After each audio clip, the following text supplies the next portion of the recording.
Hi. Good evening all of you. మిత్రులందరికీ స్వాగతం. ఇవాళ మనం 10th క్లాస్ హిందీ లెసన్‌లోని థర్డ్ లెసన్ 'హమ్ భారతవాసి' కవి పరిచయం చెప్పుకుందాం. ఓకే.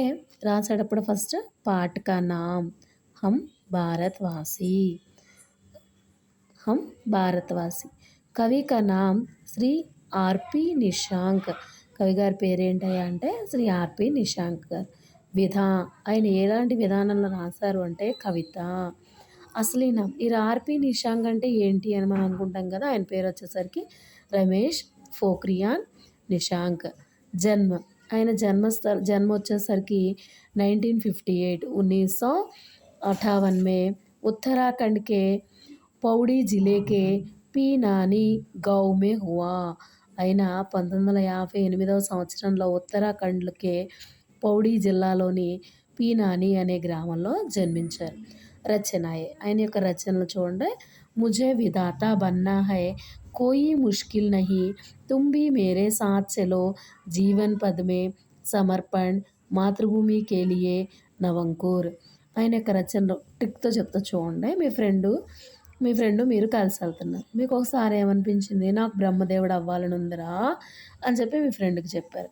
ఏం చెప్పారు, నాకు బ్రహ్మదేవుడు అవ్వాలి. నాకు అంటే ముझे విధాత బ్రహ్మదేవుడు బన్నా హై, నాకు బ్రహ్మదేవుడు అవ్వాలని ఉంది అని చెప్పారు. వాడేమన్నాడంటే కోయి ముష్కిల్ నహీ, అబ్బా దానికేంట్రా బాధపడతావు, అంత పెద్ద కష్టమేం కాదురా అన్నాడు. తుమ్మి మేరే సాత్ చలో, రా నాతో పాటు అన్నాడు. ఎక్కడికి రా అని అడిగితే జీవన్ పద్మే, జీవితం అనే మార్గంలోకి. ఎందుకు, సమర్పణ్, మనల్ని మనం సమర్పించుకుందాం. దేనికోసం రా, మాతృభూమికి లియే, మనం మన మాతృభూమి కోసం మనల్ని మనం సమర్పించుకుంటే, నవంకుర్, మళ్ళా కొత్తగా జన్మిస్తాం, అప్పుడు విధాత అయిపోవచ్చు అని చెప్పాడనమాట.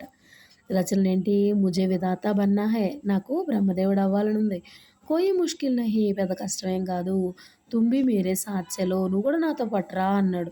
ఎక్కడికి రా అంటే జీవన్ పద్మే, ఎందుకురా అంటే సమర్పణ్, దేనికోసం అంటే మాతృభూమికి లియే, నవంకుర్, మళ్ళీ కొత్తగా జన్మిస్తాం విధాతలాగా అని చెప్పాడనమాట. ఓకే.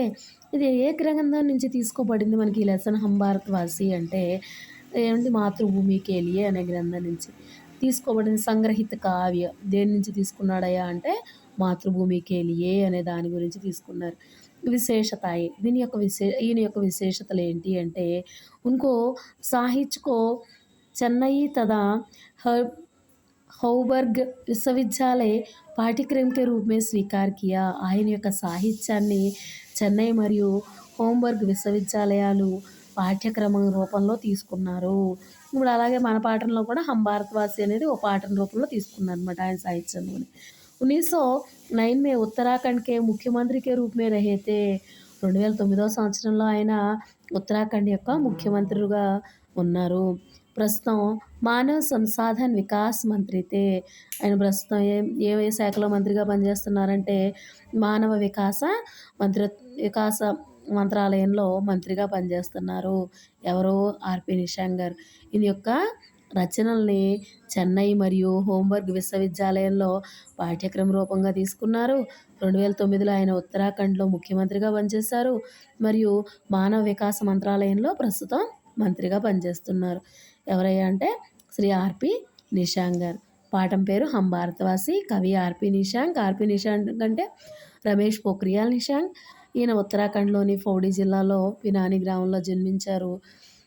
ఆయన రచనలు వచ్చేసరికి మీకు ఈజీగా 7 రచనలు మనం చెప్పుకుందే.